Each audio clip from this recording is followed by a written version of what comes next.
મારું નામ ઋષિરાજ છે. નો ડ્રગ્સ કેમ્પેનના અંડરમાં આ ઇનિશિયેટિવ છે અને રાઇડ ફોર યુથ નામથી આ એક 12 દિવસીય મેજર ઇવેન્ટ છે. એટલે અમદાવાદથી શરૂ કરી અને સુરેન્દ્રનગર, રાજકોટ, જામનગર આ રીતે આખું ગુજરાત, ખાસ કરીને સૌરાષ્ટ્રનો પ્રદેશ 12 દિવસમાં કવર કરવાનું આ પ્લાનિંગ છે. અને 10 જુલાઈએ અમે પાછા અમદાવાદ પહોંચીશું.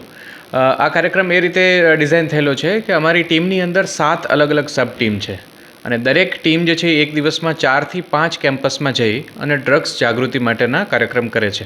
એટલે એક દિવસમાં આશરે 25 થી 30 અને અમુક જગ્યાએ ઇવન 35 સુધી ઇવેન્ટ્સ એક દિવસમાં થવાની છે. ડ્રગ્સ છે અત્યાર સુધી દૂષણ તરીકે આપણે જોતા હતા, પણ ડ્રગ્સ જે છે ને એ સાયલેન્ટ પેન્ડેમિક છે. એ ખબર ના પડે, જેમ ટર્માઇટનો ઇફેક્ટ કેવી હોય છે કે ટર્માઇટ જેમ માણસને મતલબ ફર્નિચર ખતમ કરી દે પછી આપણને ખબર પડે, એ જ રીતે હ્યુમન રેસ માટે ટર્માઇટ છે. એટલે એને સમજવું બહુ જરૂરી છે. અત્યાર સુધી આપણા સમજણની અંદર એક થોડો સ્ટિગ્મા રહ્યો છે, એક ટેબુ રહ્યો છે, આપણે એનાથી વાત કરવાથી દૂર રહ્યા છીએ. પણ એના કોઝને સમજવું બહુ જરૂરી છે અને એ સ્ટાર્ટ કરવાથી થતા કોન્સિક્વન્સ સમજવા બહુ જરૂરી છે. એટલે this is a purely awareness programme. Yes, 100%. આ આખા કેમ્પેનનો ગોલ જે છે એ જ ઇન્ટ્રોડક્ટરી રેટની નીચે લાવવાનો છે. ઇન્ટ્રોડક્ટરી રેટ એટલે 9મા ધોરણથી કોલેજના 3rd યર સુધીના જે સ્ટુડન્ટ્સ, એમના કોલેજ અને સ્કૂલના ટાઈમની અંદર જે લોકો ડ્રગમાં ઇન્ટ્રોડ્યુસ થાય છે એનો જે પર્સન્ટેજનો જે ગ્રાફ છે એ કોવિડ પછી સતત ઉપર જઈ રહ્યો છે.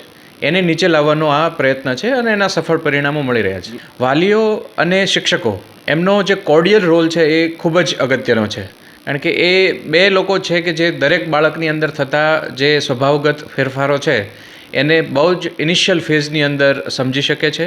અને ઇનિશિયલ ફેઝની અંદર જો આ વસ્તુને હાઇલાઇટ કરવામાં આવે અને એના ઉપર ધ્યાન દેવામાં આવે તો 100% કોઈ પણ બાળકને ડ્રગ્સની અંદર ફસાતું અટકાવી શકાય. मेरा नाम राकेश मुदगिल है. मैं आत्मीय विश्वविद्यालय का कुलपति हूँ.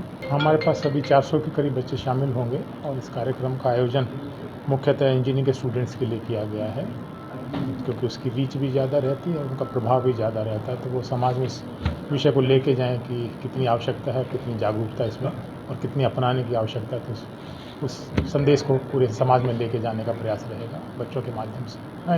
ये आत्मीय विश्वविद्यालय का सौभाग्य है कि ये इस लत से फ्री कैंपस है, मैं कहूँगा, क्योंकि बार बार इन चीज़ों पे यहाँ ध्यान भी दिया जाता है और वो संस्कार भी दिए जाते हैं कि बच्चे स्वयं निर्णय करें कि बुराइयों से दूर रहने में वो सक्षम बने. स्टूडेंट्स को भी ये मैसेज देना चाहेंगे, अपने से स्नेह करें और जितनी भी बुराइयाँ हैं उनसे दूर रहने का प्रयास करें और अपने आसपास का वातावरण भी उतना स्वच्छ रखें कि आपके पास हमेशा स्वच्छता ही प्रमाणित होती रहे. મારું નામ નાગર અભી અશ્વિનભાઈ છે.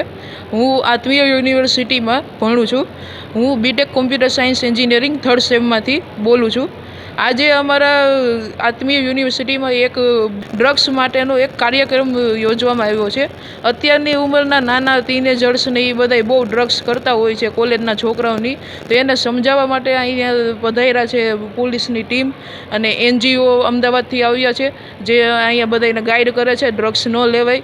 અને એના માટે અમને જાણવા મળ્યું કે ડ્રગ્સ એ બહુ જરૂરી નથી. ડ્રગ્સથી આપણે બધા ટેન્શનનો આધાર આવે અને આપણે બધા બહુ બીમાર પડીએ અને સાઈડ ઇફેક્ટ્સ ને એવું થાય.